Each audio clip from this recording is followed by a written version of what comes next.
I just wanted to say thank you so much for coming to celebrate with me this incredible milestone. As you know, this is my first book. So this is in the words of the famous Jose Marti, the independence leader of Cuba and great poet, there's 3 things you need to do in life. One is have a kid. The other one is plant a tree. And the third is write a book. Yeah. So I got 2 out of 3. I got to plant. Steve, you'll help me plant a tree, I guess. Not too many people write a book. Okay. No, they don't. So this is just, I'm really very, very grateful. And thanks to your early support, Untangling Communication made it to #1 Amazon category of conflict resolution, and it made it to #3 in business teams. So thank you very much for that. The seed, I think the seed was planted for this book when I was a kid, because my dad he had so many challenges when it came to communication at work, and I would hear his complaints. You see, he was an executive, a finance executive, who was also an expatriate, so they sent us from country to country every few years. And I remember when we were living in Mexico, he was just complaining bitterly, and he would say something like, you know, here in Mexico, you gotta treat people with kid gloves and baby powder. What's up with that, you know? And I think even as a kid, I picked up on the fact that his very blunt Cuban style just clashed with the Mexican face-saving, low-key, formal style, right? And the thing is, when you're a kid, not only do you learn languages faster, but you also pick up on the fact that communication isn't just about the words. They're about the tone, the nuance, you know, the pace, the context, all of that stuff. So I think a lot of those skills were really helpful for me as I developed in my professional life, and they were really helpful so that I could help teams, other executives, to be able to untangle all of those communication knots. And I would hear often a lot of the similar pain points that my dad would complain about, whether it was managing conflict or intergenerational issues or cross-cultural misunderstandings or getting people to be more motivated. All of these things were things that I would hear, and that's why I figured, you know what, 25 years, let's put it all in one place, right? Yeah. And one of the pain points that I hear often is feedback. Now, feedback, yeah, you hear it, it sounds very corporate, but it's just getting somebody to do something differently. And how many of us have a hard time even with our family to get somebody to do something differently, or you know, stop doing something or start doing something? So I wanted to share with you just a little piece from chapter 3 on feedback. And it's basically my first experience with feedback that, let's just say, didn't land very well. And as a parenthesis, I'm not including the corrective feedback that my parents, I'm a Latina of a certain age, so the corrective feedback was usually in the form of a flip-flop angled very precisely at your head. Oh, right. So it's like Eva says, the power of the chancleta. Okay, this was something completely outside of the scope of domestic issues. Okay, I'm going to just read a paragraph. When I was in kindergarten, a dental hygienist came to give a presentation on dental care.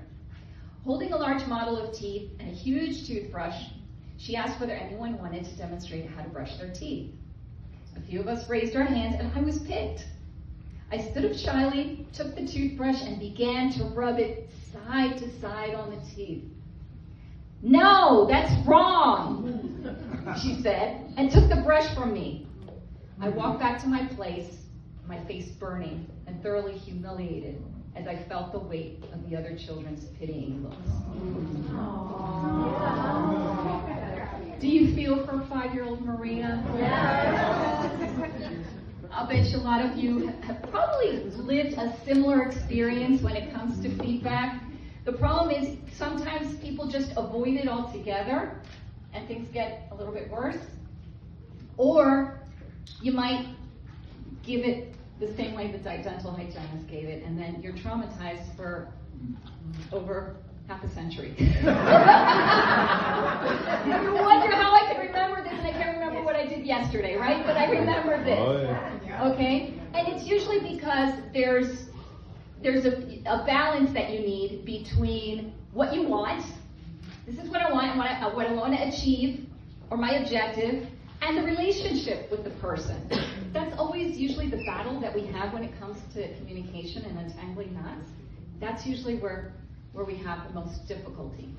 So what would have given Maria closure? I put together a bunch of different models in the book, and you'll see it. A lot of you have already seen it. They have these clever little acronyms. So I put together one that's called FRAME, for giving corrective feedback. Okay? So it's basically F, facts. You give the facts. I notice you're brushing your teeth from side to side. R, results. Though this may seem like the easiest way to brush all your teeth, it misses the gums that are on top and may have food hidden underneath them. A, align. We want to make sure we cover them too, since we don't want problems like cavities appearing later. M, map. Let me show you how to brush from top to bottom by guiding your hand while you brush. Or, if you want to be more coaching, how do you think you need to brush so you can get the hidden food under the gum? E, engage. Great! How does that feel? Do you think you can brush your teeth like this from now on?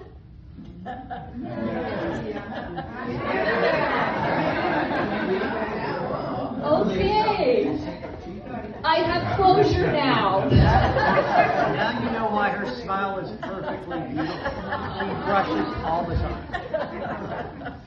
Okay, so if you can do that with a 5-year-old kid, we can do it with our family, we can do it with our colleagues, we can do it with our stakeholders. It's not that hard, and if there's something that you can take away, a tool, an adjustment that makes your life easier, my work is done. So, but this is not a workshop, it's a celebration. I just want to thank you all again.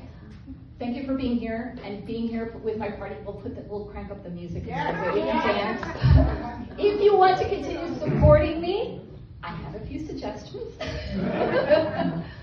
I would love for you to take pictures and post them on your social media, everything, anything. If you really want to go all out, you see the QR code back there? That's if you want to leave a review of my book. Do it. And you don't have to write a whole thesis and read the whole book. You can write a couple of sentences once you get a feel for the doing a review right for a now. chapter. Are you doing that? I think he did take it. So you can just, a couple of sentences, if you get the feel, that's wonderful. And lastly, if you know of anybody who needs this for their teams, who needs somebody to come and maybe work a program or coach their team or just needs a little help, give them the book. And thank you so much. By the way, my ebook is still 99 cents. It's a special thank you if you haven't gotten it and you just want to grab the ebook. I'm more of an electronic book person, but I know that other people like the paper. If you are in old school, these are at 99 cents. But I'd be happy to sign it for anybody who wants one. And thank you again, and I love you all for being here.